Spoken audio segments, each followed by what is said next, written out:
Hey you guys, it's Katya with Hindustan Astrology here, and I'm just relaxing, trying to enjoy the holiday weekend, and I was thinking about something that one of my students asked me, and this is about the seasons in astrology. Now, you know I do Vedic Sidereal Astrology, so what that means is that the Sidereal Zodiac is the real-time placements of where the planets are from our perspective on Earth, okay? It is called the Astronomer's Zodiac. And as the Astronomer's Zodiac, this is what the sailors use. This is what NASA uses, any astronomers, because they're looking up at the night sky and they're positioning it according to our view on Earth, right? And as you know, our planet is not upright spinning like this. It's tilted at an axis. It has a wobble, so it goes like this, okay? So that's how we're viewing the night sky. That is the precession of the equinoxes, right?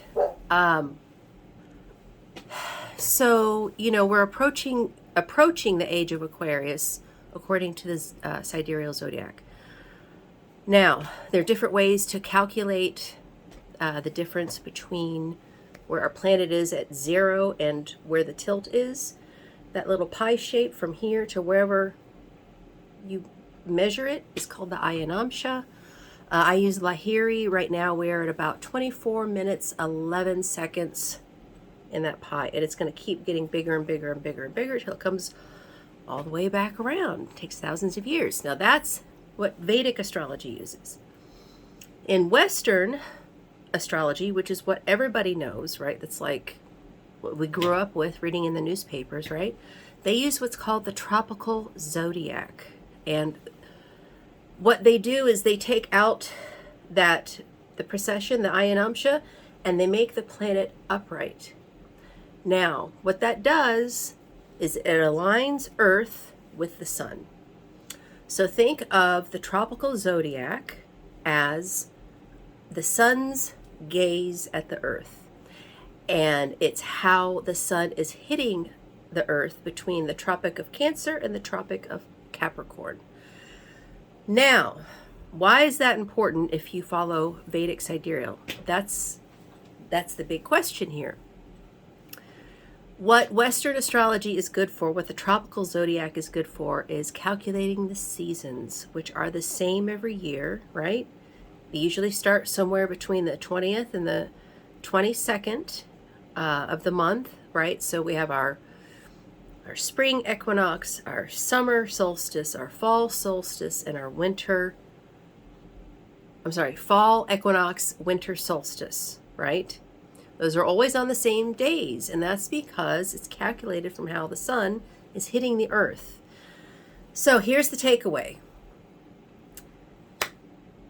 If you're talking about, let's say, Scorpio season, we hear this a lot. Oh, it's Scorpio season.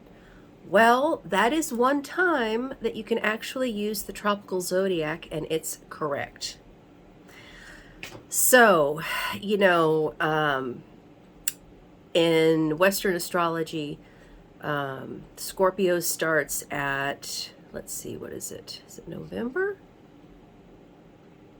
No, it's October 21st or whatever, 22nd, till November 21st or 22nd. That's the Scorpio season in Western tropical. That's correct. That is one time when Western astrology is right. When they say it's Scorpio season, that is how the sun is hitting the earth. Now, is the sun in the sign of Scorpio for the whole Scorpio season? No. And that's the confusing part. Because according to Sidereal astrology, the sun enters Scorpio around October 14th or 15th. And goes to November 14th, 15th, something like that. So pretty much it's about 7 days before the sign in Western changes. That's when the sun is there. But the reason I'm distinguishing this is because I've heard a lot of Vedic astrologers say that, it's not correct when Western astrologers talk about the seasons, but actually that's the one time that they're correct, okay? And also, you know, because Western astrology does not use that axis, does not use that ayanamsha, which is how we're viewing the night sky, which is the precession of the equinoxes, the different ages, Western astrology cannot accurately talk about the age of Aquarius. That is something that they should stop talking about because it's not accurate, okay? If you're not going to use the ayanamsha, you're not going to use the precession of the equinoxes, you cannot calculate the ages. What you can calculate are the seasons. So I wanted to put that out there because my student was like, huh? Like, how can I rectify this? So just think about Western astrology as how the sun is hitting the earth, which is the seasons. And this is why it's great for, there are kinds of yoga that you do according to the seasons, right? According to the temperature, how your body's adjusting to the seasons. If you're growing a garden, obviously you've got to pay attention to the seasons, okay? So each zodiac has different strengths and weaknesses. And so this is the point of me telling you this. I hope I didn't throw too much information at you, but I think that that's an important thing for both Vedic and Western astrologers to pay attention to. So, all right, you guys, till next time, bye.